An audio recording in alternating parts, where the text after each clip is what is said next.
Welcome back to HPL presents जीते रहो।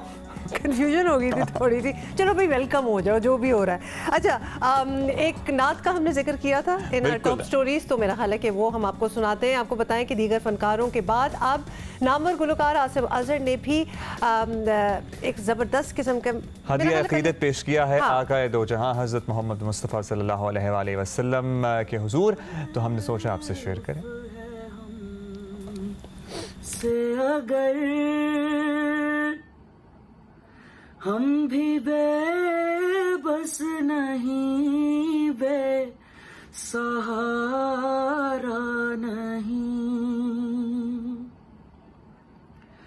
खुद उन्हीं को पुकारेंगे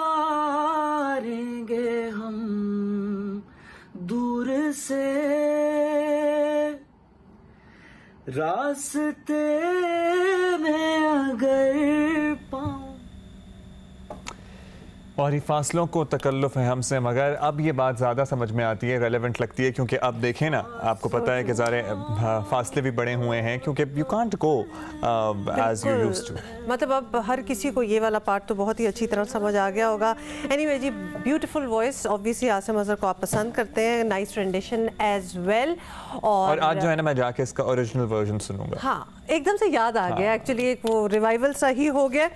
अच्छा जी, मूविंग ऑन, आपको बताएं कि पाकिस्तान में फलाही कामों की बात की जाए तो सिटीजन्स फाउंडेशन, जिसको TCF भी कहते हैं, उसका नाम किसी तारुफ का मोहताज नहीं। ये तंजीम उस वक्त मेरा ख्याल है इस वक्त 1652 स्कूल्स, आप जल्दी से 1652 स्कूल चला रहे हैं, जिनमें 2,66,000 तलबा ज़ेर तालीम है। इसके अलावा ये इदारा पाकिस्तान में ख़वातीन को सबसे ज़्यादा मुलाज़मतें फ़राहम कर रहा है, जहाँ ख़वातीन असातिज़ा की तादाद 12,566 है। लेकिन लॉकडाउन के दौरान TCF ने 17,000 से ज़ायद ख़ानदानों को 4 करोड़ 60 लाख रुपए की इमदाद दी है। ह्यूज नंबर है। 1 लाख खानदानों तक इमदाद पहुंचाने के लिए इसे मजीद 50 करोड़ रुपए दरकार हैं, और ये मदद आप ही लोगों के जरिए पूरी की जा सकती है। हमें ज्वाइन किए GMTCF असफंदियार इनायत साहब ने। असफंदियार इनायत साहब, थैंक यू सो मच। बड़ा ज़बरदस्त आप लोग काम कर रहे हैं फॉर सो मैनी ईयर्स, क्योंकि आपसे भी पहले हमारी बात हो चुकी है और बहुत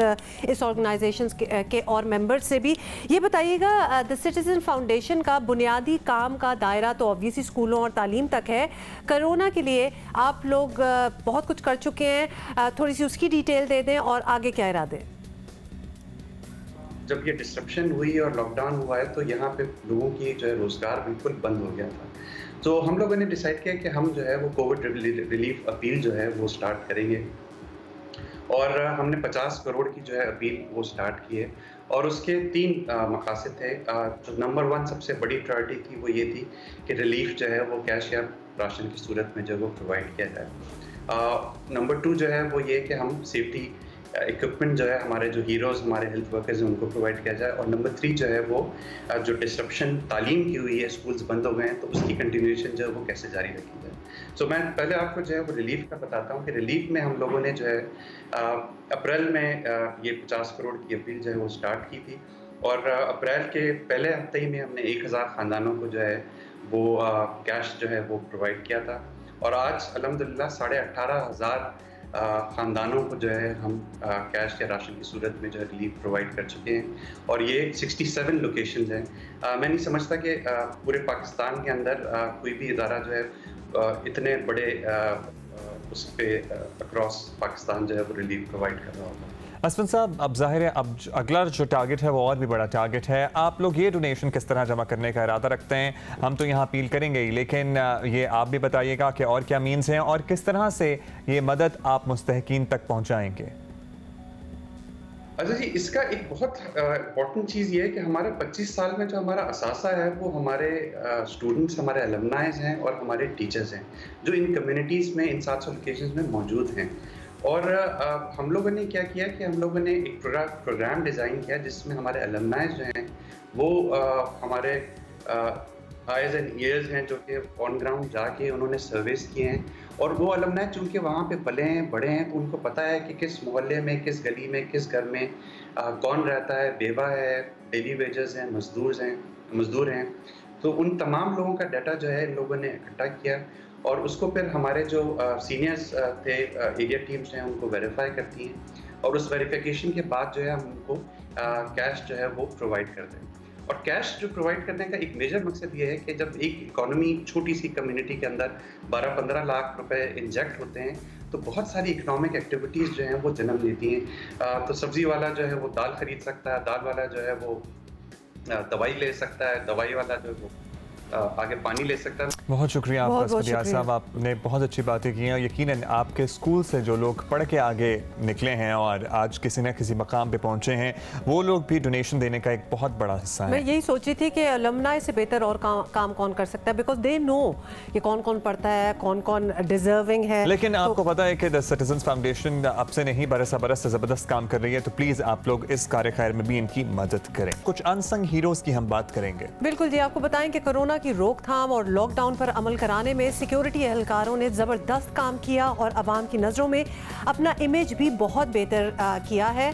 आदाद-ओ-शुमार के मुताबिक एहलकार कोरोना वायरस से बड़ी तादाद में मुतासिर हुए हैं। यही नहीं बल्कि पाकिस्तान में अब तक कोरोना से पुलिस के कई सिक्योरिटी एहलकार शहीद भी हुए हैं। आपको बताएं कि पंजाब पुलिस से हेड कांस्टेबल शम्स शफीक, सिंध से SI Hanif, ASI Gulsher Niazi, ASI Mohammad Anwar, head constable Abdul Aziz और कांस्टेबल अनीस, खैबर पख्तूनख्वा से कांस्टेबल फ़हीम और बलोचिस्तान से DSP Chaudhry Mushtaq corona virus के बायस शहीद हुए हैं। हम इज़हार अफसोस करेंगे इनके लवाहिकीन से और यकीनन इनकी कुर्बानी रायगा नहीं जाएगी। और ये लोग वो लोग हैं जो अपनी ड्यूटी से अंजाम देते हुए इस वायरस का शिकार हुए थे। कोरोना वायरस के इस खौफजदा माहौल में पुलिस, पाक फौज और रेंजर्स एहलकारों ने न सिर्फ अपनी सख्त और तवील ड्यूटी निभाई बल्कि आवाम के साथ भी नरम बर्ताव किया, उनको समझाते भी रहे। साबिक आईजी पुलिस चौधरी याकूब हमारे साथ मौजूद हैं, उनसे बात करते हैं। याकूब साहब, बहुत शुक्रिया आपका, आपने वक्त दिया। याकूब साहब, बड़ी अच्छी बात रही है कि शहरियों ने ताउन किया या नहीं किया, लेकिन सिक्योरिटी एहलकारों ने बड़े सब्र से सबको कंट्रोल करने की कोशिश की। कहीं कोई नाखुशगवार वाक़या नहीं हुआ, समझाते रहे लोगों को कि ये वायरस बड़ा रियल है, इससे बचना भी है, इससे एहतियात भी करनी है। इससे ज़ाहिर है इमेज तो बहुत बेहतर हुआ है इस फोर्स का। क्या हौसला भी बड़ा होगा इससे? बड़ी अच्छी बात यह है कि इस तमाम मरहले में, यानी को 1.5-2 महीने के इस अरसे में जब से ये कोरोना का सिलसिला जारी है, पुलिस का रवैया लोगों के साथ बहुत ही टॉलरेंस का था। अदम बर्दाश्त की उन लोगों ने, पुलिस वालों ने। अगर किसी जगह पे लोगों की तरफ से कोई ज़्यादती भी हुई तो पुलिस ने अपनी तरफ से कोई ज़्यादती नहीं की। इसको अगर हम मुकाबला करें, मैं इंडिया की सोशल मीडिया के ऊपर वीडियोस देख रहा था तो इंडिया ने, वहाँ की पुलिस ने बाकायदा फोर्स इस्तेमाल की लोगों के ख़िलाफ़, उनको मारा, डंडे मारे और उनको घेर के वो ले गए, उनको बंद किया और वो चीखते चलाते हुए लोग नज़र आते हैं सोशल मीडिया के ऊपर। पाकिस्तान पुलिस ने ये पूरी कोशिश की है, चूँकि ये उनके अपने शहरी हैं, उनकी मजबूरियों को देखते हुए उनके साथ उन्होंने बहुत कोऑपरेट किया। इससे मैं समझता हूँ पुलिस का इमेज बहुत बेहतर हुआ है और लोग बहुत खुश हैं कि फ्रंट रो जो किरदार पुलिस अदा कर रही है अपने डॉक्टर्स और पैरामेडिक्स के साथ साथ। अच्छा चौधरी साहब, आपसे ये भी पूछना चाहेंगे कि ये हम चाहते हैं कि पुलिस का रवैया जो है हमेशा ऐसा ही रहे और शहरियों से भी दरख्वास्त हम ये कर रहे हैं कि पुलिस के साथ ताउन जो है वो बिल्कुल जारी रखें, रिस्पेक्ट दें उनको। तो ये मुस्तकिल तौर पर अगर हो जाए तो क्या ही अच्छा होगा। इसे कैसे मुमकिन बनाया जा सकता है कि पब्लिक का, सिटीजन्स का और पुलिस की रिलेशनशिप जो है वो अच्छी रहे, पुलिस के दीगर जो सिक्योरिटी एहलकार हैं, रेंजर्स हैं और दीगर इदारे काम कर रहे हैं, ऑल सिक्योरिटी पर्सनल, एब्सोल्युटली बहुत लंबे वर्किंग आवर्स हैं, यानी ये कानून के मुताबिक 24 घंटे की ड्यूटी है। वो कोई इंसान अपनी जो उसकी इस्तेदाद है उसके मुताबिक ये काम नहीं कर सकता, इसलिए उसके शिफ्ट सिस्टम उसको डेवलप करने की ज़रूरत है थानों में ख़ास तौर पर। और उसके साथ ही साथ जो उनकी सैलरीज़ हैं, जो उनकी जनवन मुश्किलात हैं, उनको देखने की ज़रूरत है। उनकी तनख्वाहें बहुत कम हैं, कलील हैं, उनको बढ़ाने की ज़रूरत है। और उसके साथ साथ बहुत अहम है कि जो वर्किंग कंडीशंस, जिस माहौल में वो थाना में काम करते हैं, उसको बेहतर करने की ज़रूरत है। वो आम हालात में बहुत टेंशन की नौकरी कर रहे होते हैं, तो उनकी वेलफेयर का ख्याल करना वो पुलिस लीडरशिप का काम है। लेकिन पुलिस लीडरशिप वो तभी कर सकेगी अगर हुकूमत उनको वाफर रिसोर्सेज मुहैया करेगी।